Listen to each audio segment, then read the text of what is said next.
turn that fan down just one notch? Okay. My hair still doing that?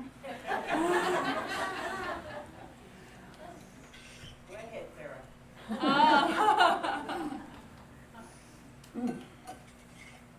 Well, today we are diving deeper into the world of the 12 powers of man. The 12 powers are 12 jewels, spiritual jewels that we carry within us. Last week I spoke on faith and strength. If you missed that, you can catch it on Facebook or YouTube.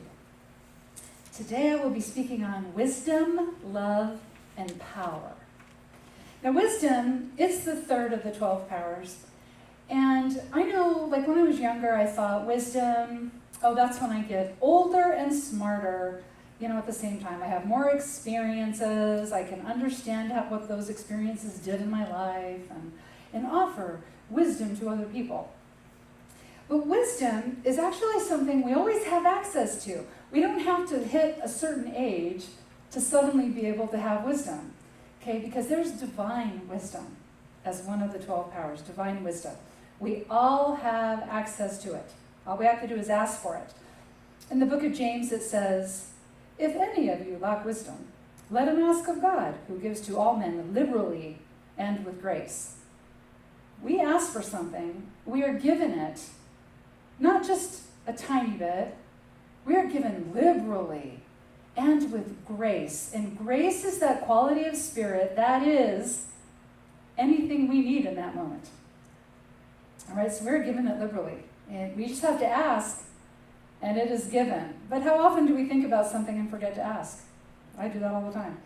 So we ask for wisdom. We ask for wisdom. We just go to that space within us, right? Seek first the kingdom, right? We go within. We align with the indwelling spirit. So wisdom is divine in nature. Wisdom has a combination of discernment, observation, and intuition. Now, in our daily human lives, sometimes what we think is passing for wisdom is actually judgment. Judginess.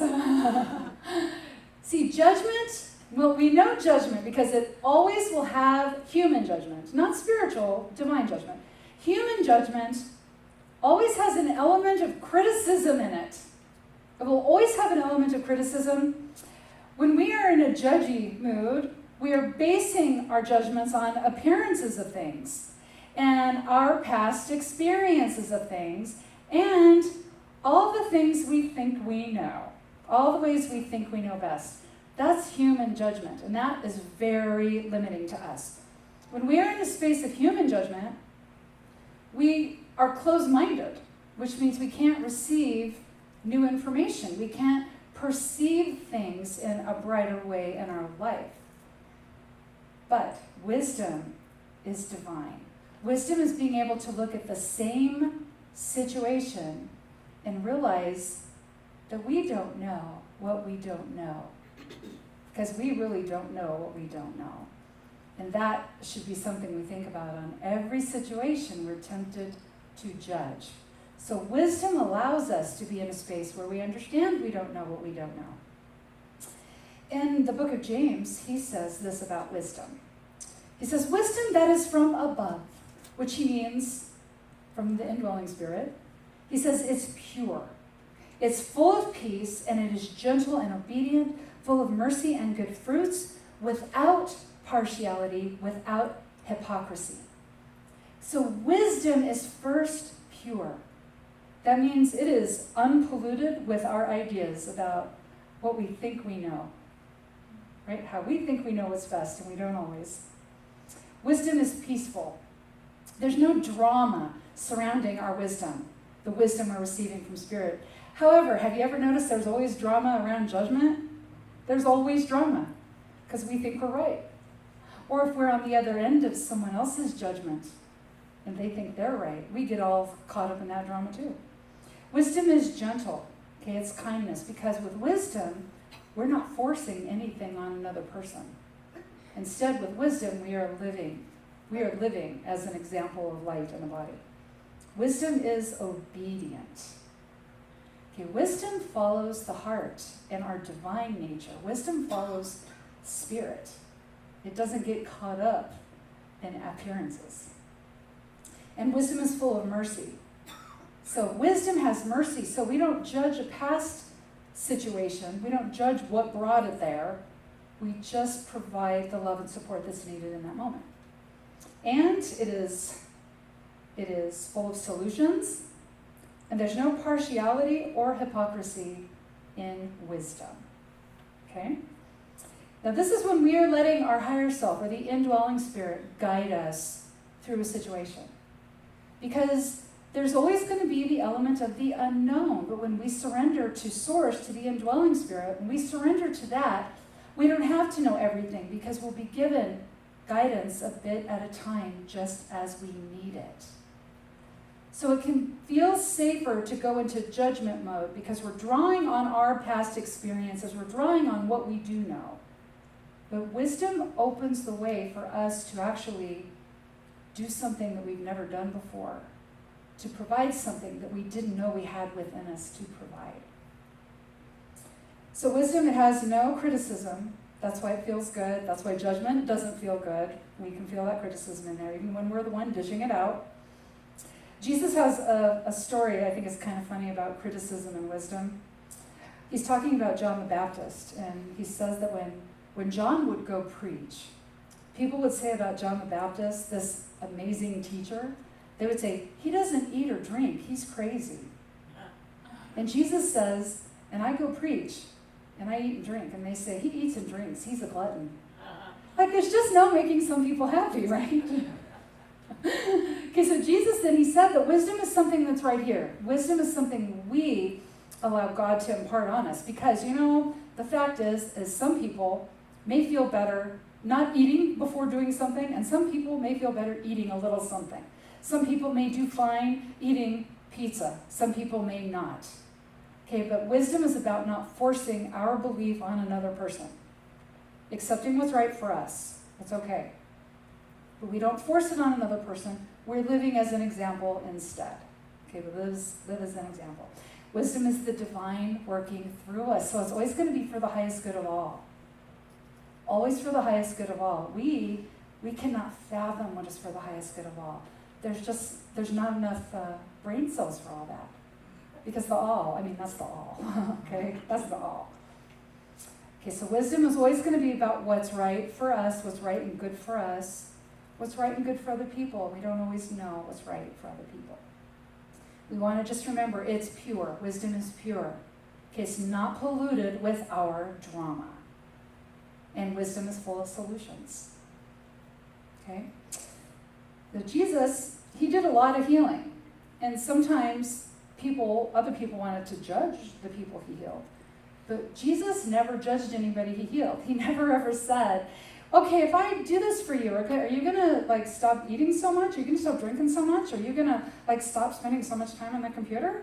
He didn't judge anybody. He just had the love within him. He just had mercy, because remember, wisdom is full of mercy. He just healed whoever asked for healing. Okay, mercy. Lao Tzu said something I think is really beautiful. The sage has no fixed mind. He is aware of the needs of others. Those who are good, he treats with goodness. Those who are bad, he also treats with goodness. Because his nature is good. He is kind to the kind. He is also kind to the unkind, because the nature of his being is kindness. That's the nature of our being, goodness and kindness. It feels good to smile at people. It feels good to do good things for people. Even if they're simple little things, that feels good, because that's in our nature. That is in our nature. I love looking at babies, because babies still are in their divine nature. They don't judge situations at all. They may look at something and not like what they're looking at and look away. They don't judge it, right? Babies just think everybody's smart. Babies think every neighborhood is a fine neighborhood. They don't say this is better than that one. They don't say this is a better car to drive than that car. They don't say, Ralph Lauren is better than Michael Kors or whatever, right? They don't care, because it's all just good. It's all just good. Now, wisdom, when we embody wisdom, it helps us to look at ourselves that way, to remember our nature is goodness and kindness, that we can be flexible in this world, that we don't have to be right. Instead, we can just choose happiness. Our self-righteous attitude about something will never change the mind of another person who is self-righteous. I think we've all probably had that lesson. So we live our truth, we live as an example. We live as the example. That is how we change hearts and minds, by being authentic in our divine nature. This also helps us then in the way that we look at other people, because sometimes it can be tempting to judge other people, to judge and say, oh, that guy's an idiot, that guy is greedy, that guy is whatever, right? It can be tempting to do that when we're here all caught up in the world that we see in our eyes. But when we are walking in wisdom, remembering who we really are, that our nature is goodness and kindness, that is how we will see others around us. Again, the babies. This should have been Bring a Baby to Unity Day today. Okay. See, this is the thing about judgment. When we look at another person and think something negative about them, that they're an idiot or they're greedy or they're whatever, we are not accepting ourselves in that moment. We've forgotten our own divine nature. So that's a good reminder for us. If we feel judgy towards someone else, we know we have slipped out of our nature, our natural divine nature of goodness and kindness. Which leads to the next power, which is love. Love. So wisdom into love. In the book of 1 John, he says, anyone who does not love does not know God, because God is love. Now, I've shared this before, but in my years of being in New Thought, I would think about love all the time. I'm like, but it seems small, and how is love so big as God? And we just, what it is that we have a human idea of what love is. But when we call God love, or the universe love, or love the universe, or love God, or love source, what we're talking about is big cosmic love. That's a big cosmic love that cares for humanity. It's bigger than what we can carry in this body of ours, right? We are an expression of that love, though. We don't make it up. We are an expression of that. And so we love people, but we know that our love is small when we say, I love my kid and I love mint chocolate ice cream, right? The love describing those two things, yet that love is vastly different. Okay, and that's the difference between big cosmic love and love we think about here as a human. Big cosmic love is the activity of spirit. The activity. It is the activity of spirit giving itself to all of its creations. And we are its creations. God is the all. God is all the substance that makes up everything. It's everything we see. It's everything that's yet to be. It's everything that has ever been. And it's still all the pure substance of pure potentiality, just waiting to be expressed into something. But we are an expression of the divine. Love is that urge to keep expressing through us. Okay, the urge to spread more love, the urge to be creative in our life. Okay, the urge to follow an inspiration and see it through till it is made manifest in our life. That is love. That is the big cosmic love. Love is continually radiating itself through all of its creations, which are us, we're its creations, just like the sun is always radiating its light. Always, every day, every moment, it's shining. Now, sometimes we have nighttime and we don't see the sun shining, but the sun continues to shine. When it's cloudy, we may not see the sunshine, but the sun is still shining. The sun didn't stop giving us light. We just have a planet that sometimes has weather and sometimes has night. The sun is always shining for us. Just like love is always radiating through us, because it is continually giving itself through its creations, and we are its creations. So love is continually giving itself through us. The inspirations, the ideas, right? The urge to do loving, creative things in our life, always. Now, we don't always notice. Sometimes we ignore it. But that's not love's fault. Okay, that's us. That's us having a block. So, when John said, anyone who does not love does not know God, for God is love. God is love, and God is when we see love, we love when we see God or love in every single person. That we see that not only are we the activity of spirit in a body, but so is everybody. We see everybody as the activity of spirit. That is loving. That is how we know God. And when we are separating ourselves from that idea, that's when we start judging people. He's an idiot. She's a weirdo.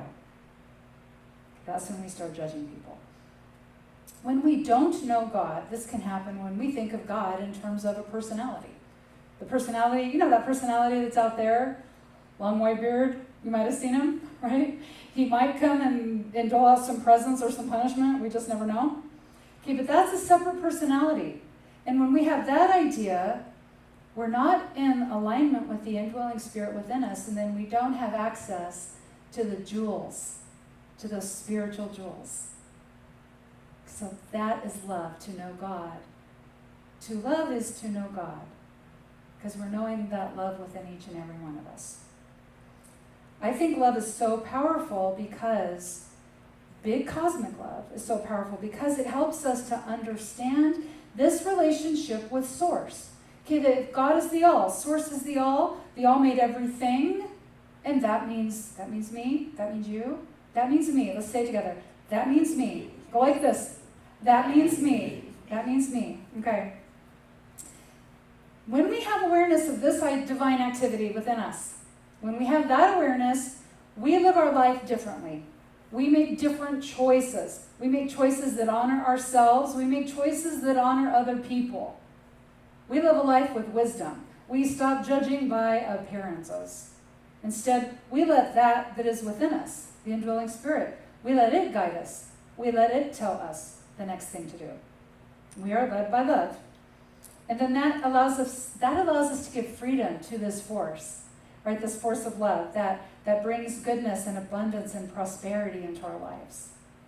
That's freedom for that, to bring all those good things in. You know, sometimes they say we were designed for growth and goodness. That's the design.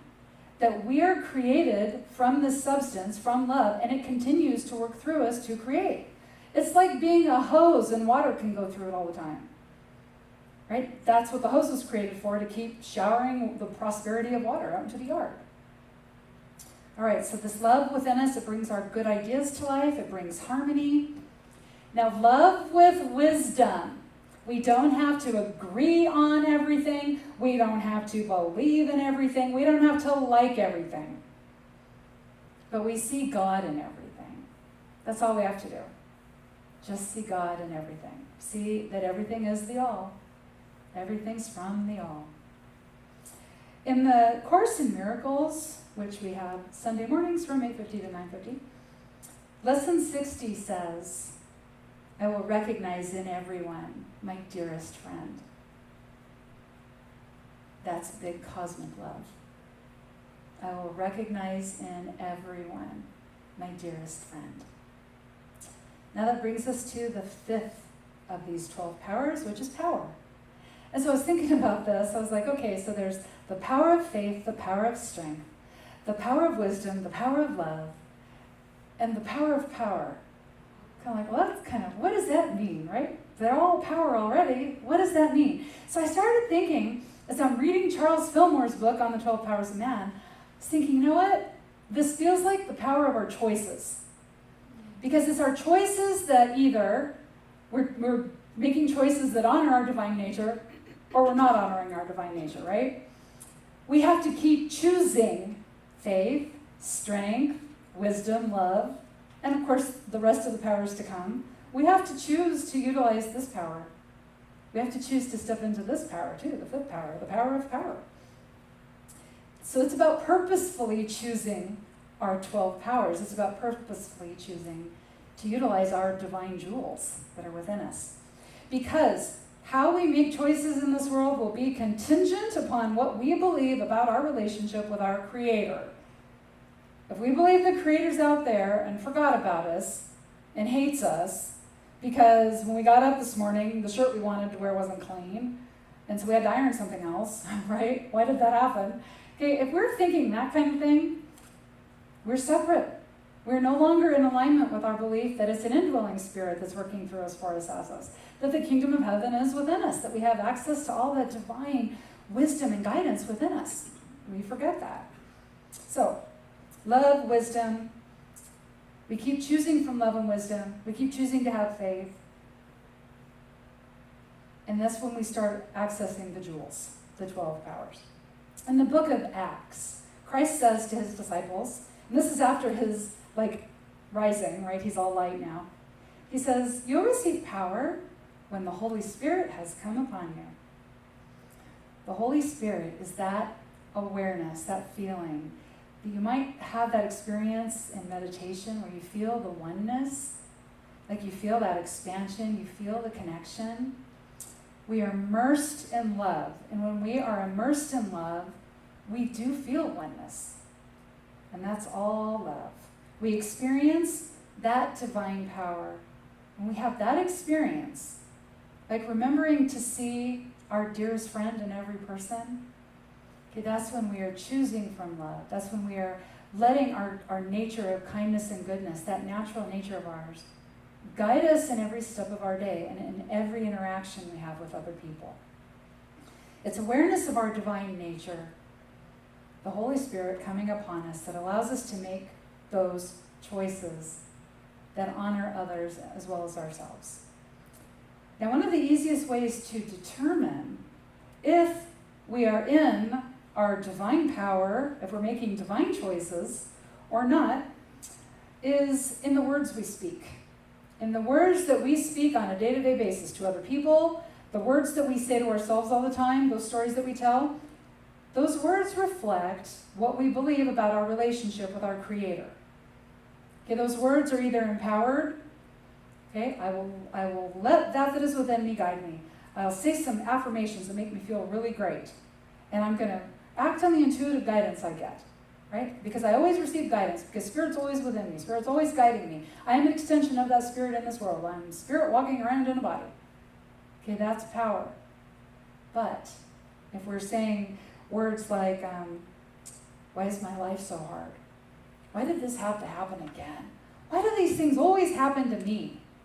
Why can't I ever get that exciting, winning thing that somebody won? Why can't I win a huge coupon book? Why can't I win the lottery? Right? Why does life have to be so hard? Why is our country going to hell? Why does the weather have to be like this? Why does it have to rain? Why is it raining? Why is it so hot? Why is it so cold? Why is it so green out there? One time somebody actually said that to me, and you were there. Says, man, is this still beautiful outside? When we are speaking like that, we are not in alignment with the divinity within us. Instead, we are caught up in appearances. And remember, appearances, we don't know what we don't know, but we think we know it all. Okay, that's what appearances do to us. They make us think we know it all, and we don't. We never do. We never do. So here, okay, when we're speaking like this, here's where we backtrack to wisdom and love again. We just go back. Am I saying words that are making me feel worse? All right, I gotta go back.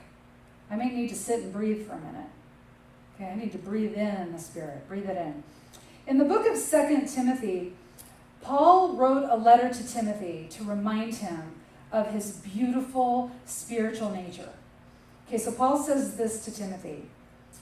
I'm reminding you to stir up the gift of God that is within you. He's reminding Timothy that that's already there. He says, God has not given us the spirit of fear. God gave us the spirit of power and of love, and of good discipline. That's what we were given. Those are the divine jewels. That's why they feel good, because they are in alignment with who we are. Fear does not feel good, because it is not in alignment with our true nature.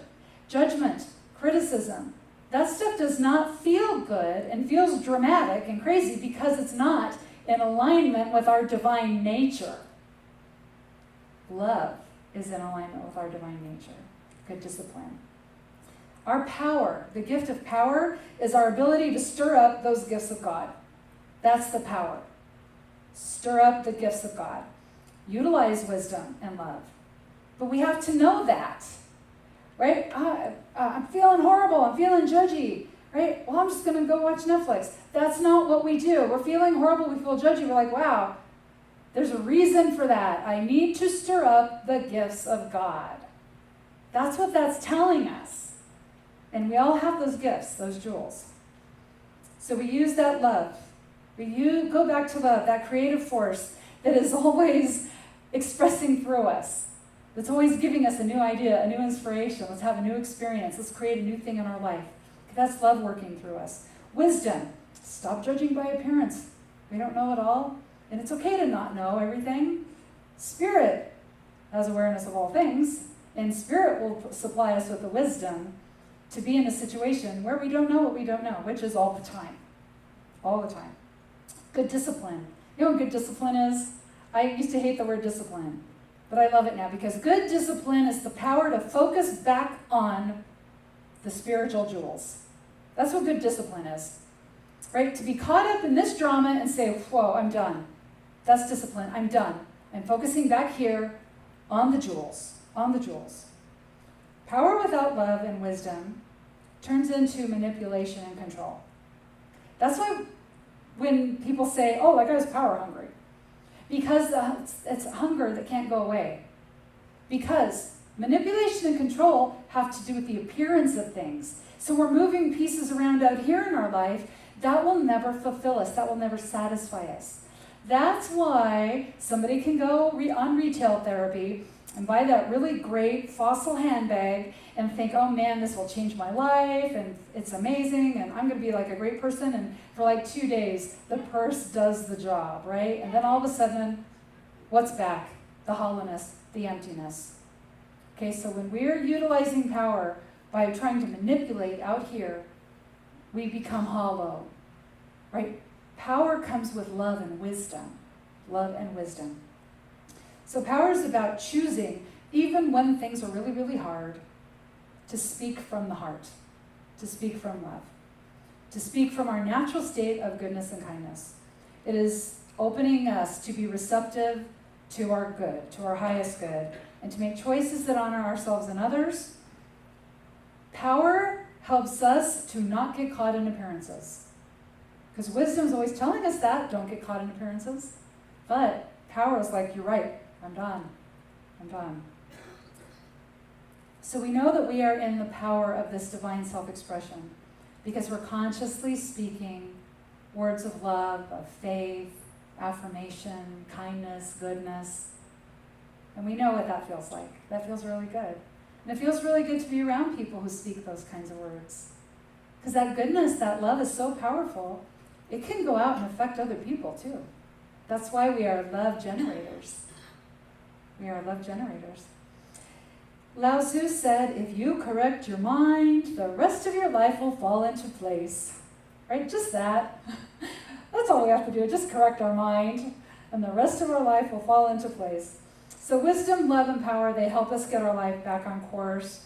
With power, we're able to master our thoughts. With wisdom, we look past the appearance. And with love, we know love, so we know God.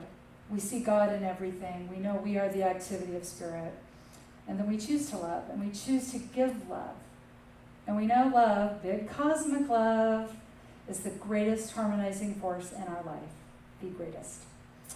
So until next time, remember, you are the activity of Spirit in a body. You are the heart and the hands of Spirit in this world. You are designed for growth and goodness, and in everything you do, you are blessed. And so it is. Amen. So it is. Amen. All right, I'm going to call the band back up here.